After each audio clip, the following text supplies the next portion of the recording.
It's becoming increasingly obvious that the Toronto Raptors offense needs to change, and one player who would really help us do that is actually on the trade block in Zach LaVine. So, what would it cost the Raptors to actually make this trade, and should they pull the trigger? Let's get into it.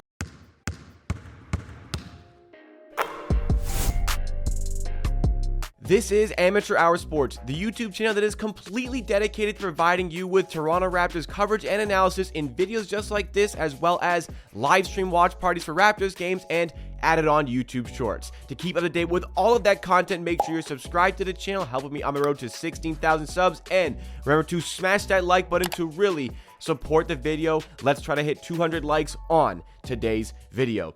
Zach LaVine on the trade block. A number of teams are going to be interested in the player, and one team that some NBA analysts are linked to the player, linking in a sense that, hey, this is a team that could use a player like this, is the Toronto Raptors. The Raptors this season have mightily struggled on offense, and the offensive woes have fully been on display in the last few games. The Raptors continue to struggle to score in half-court settings, mainly because they don't have the floor spacers, and really, they don't have the scorers to really drive in those buckets in half-court settings. When the going gets tough for the Raptors, well, there's just not a lot of answers that Coach Darko Rajakovic has for this team, but one player who could significantly change that and probably won't cost a lot relative to his statistics is Zach LaVine. The Chicago Bulls have had a horrid start to this season and are prepared to give up on this current era. Zach LaVine could be the first name to go, and they're looking to get a pretty sizable return for the player, but they may struggle to do so given the player's contract, which is the first thing that you're going to have to consider with the player.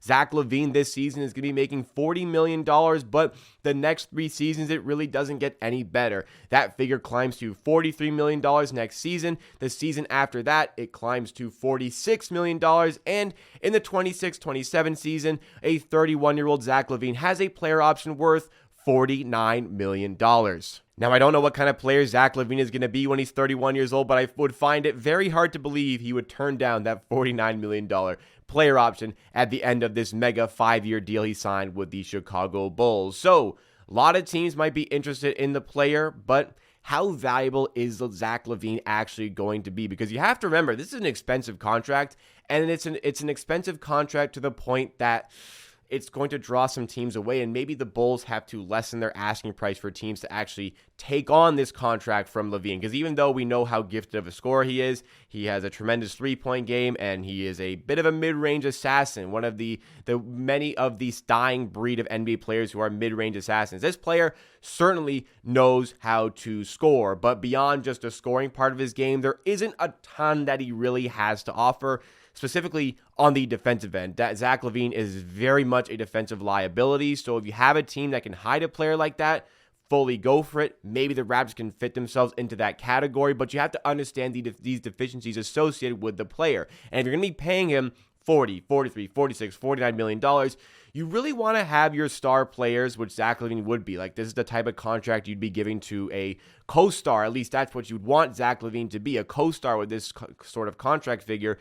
You don't want to have to make up for those deficiencies as much as perhaps you would with Zach LaVine. But again, if you can put a good team around him, maybe your primary star is a good defender, there are ways to hide that specific player. But Zach LaVine, like I said, he's the type of player you'd want to be a co-star for your team, but Zach LaVine is making primary star sort of money. Would the NBA really clamping down on the cap, the salary cap, tax, all these implications? $40, $43, $46, $49 million is not exactly what you want to be paying a guy who's not your bona fide one option. Like, that's a lot of money to commit to a player who you don't perceive to be a first option on a winning team. I certainly would not perceive him to be the first option on a winning team. That's a lot of money to commit to a player while you still have to find the star to go along with it. Like, maybe if he comes to the Raptors, Scottie Barnes is that primary star. Scottie Barnes is going to be on his rookie max, so it's not going to be as big of a figure. Like, okay, that can make a little bit of sense, but do you think that really pushes the Raptors enough to want to make this trade? Well, perhaps it does, because the asking price for Zach LaVine, as I said, probably isn't going to be tremendous. The only problem for the Raptors would be to get to the financial figure associated with this contract to actually make the salaries balance out. But even then, when you put it in the trade machine, it's actually a lot easier than you think. The Raptors would only have to give up Gary Trent Jr., who would absolutely have to be in this trade. Like, absolutely has to be in this trade, making his $18.5 million. But all you have to do alongside that is add in Thaddeus Young, who is literally only on the team right now for his $8 million contract to be involved as a salary balancing option in a trade. Like, that's the only reason we took his player option, to be able to trade it. $8 million from Thaddeus Young and about $6 million from Otto Porter Jr. Those three players equate to enough for the Chicago Bulls to make this trade. Now, obviously, they're not just going to be giving away Zach LaVine. Gary Trent Jr. is on an expiring contract. Otto Porter Jr. and Thaddeus Young are just salary fillers. That's where the real problems start to arise for the Raptors. That's where the picks would have to come into play. Zach LaVine, I think, is going to be worth 2 lower tier first round picks, like the kind of picks the Sixers got in that Clippers trade with James Harden. Those kind of picks, lower tier, higher protections, good teams, those sort of picks I think are going to come into play for a player like Zach LaVine. The Raptors picks in the upcoming years, I perceive at this very moment to be quite valuable going forward for other teams, the way they're assessing them. So would probably only cost a first round pick and maybe a second. Like, that's what the Raptors would maybe be willing to give. Not sure if that's enough for the Chicago Bulls, but we cannot even go into consideration on trading 2 future first-round picks from the Raptors. The 2024 first-round pick is top 6 protected to the San Antonio Spurs. That could convey in 25. That could convey in 26. That makes a 27 pick ineligible to trade. So if the Raptors are trading 2 picks for LaVine, 2 first-round picks, it'd be the 2028 first and the 2030 first. So if you want to trade one, it would likely be just the 2028 first round pick that goes to the Chicago Bulls to make this trade happen. Like, the Raptors, when it comes to these first round picks, the best thing the Raptors front office does with this team is typically their draft picks. Like, we struggle to land big trades. They never make trades, really. We very, very much struggle to land big free agents. The way in which the Raptors gather talent for their team is with the draft.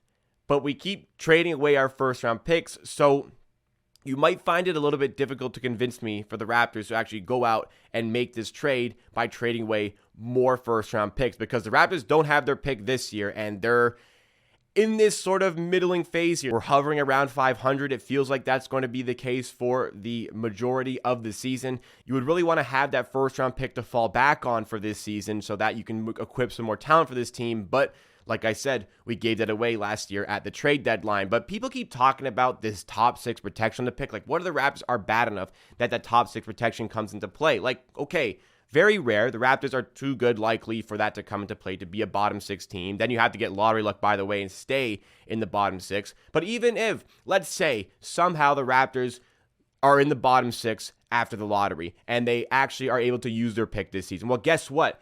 Then next season's pick goes to San Antonio. So you can't escape it. At like what you would want for this team is to lose that first round pick this year so you don't have to worry about it anymore. And you finally have your picks back, and you finally have your flexibility in trading those picks back for the future. So bottom line for me, first round picks are a coveted piece for the Raptors, a coveted asset for the Raptors that we need to use to make our team better, especially to provide some more additional help to players like Scotty Barnes, who it's very clear the intent is to build around Scotty Barnes going forward.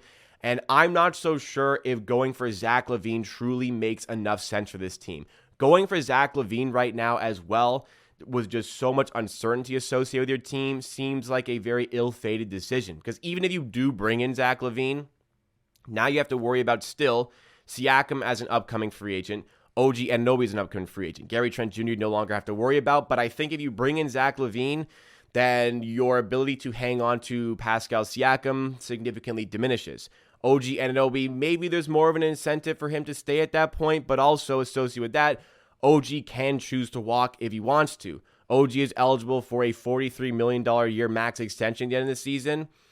Sounds like a crazy number, but we just saw Fred VanVleet get $42 million max contract.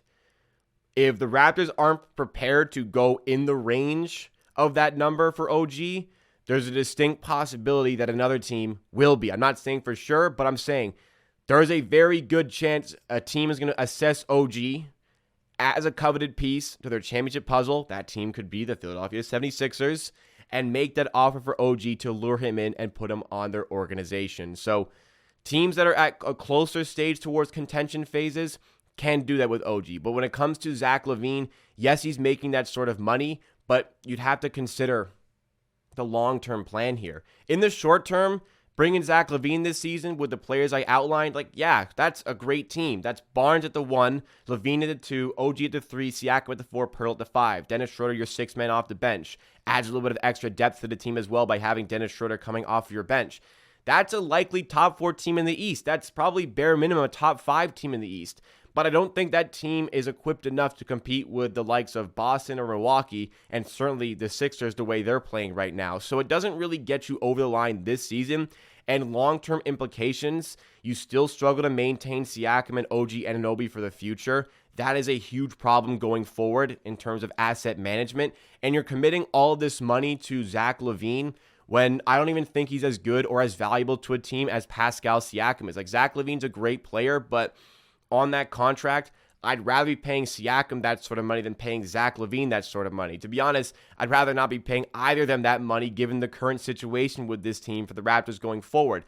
There's no clear vision in place of what this team is or what this team wants to be. Does it want to be a winning team? Does it want to be a developmental team? It feels like there is an internal struggle with the organization itself trying to figure out the answer to that question. So making a massive splash on a player who is locked in on this contract at this figure for this amount of time just adds to the confusion. Just doesn't make sense to this team.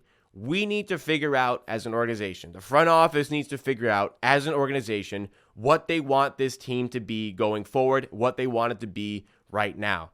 And before they do that, we can't be making massive trades like this and committing massive parts to our future and sacrificing future assets in order to make it happen. So as much as Zach LaVine for this one season would add on a lot to the Raptors, future implications seriously scare me. And for that reason, on this trade, I have to be completely out on this one. What do you guys make, though, of Zach LaVine? Would you make this trade? What do you think about its future implications? You give me your thoughts and opinions in the comments down below. That's all for me today. Smash that like button if you enjoyed, subscribe for more Raptors content, and I'll see you next time for another video.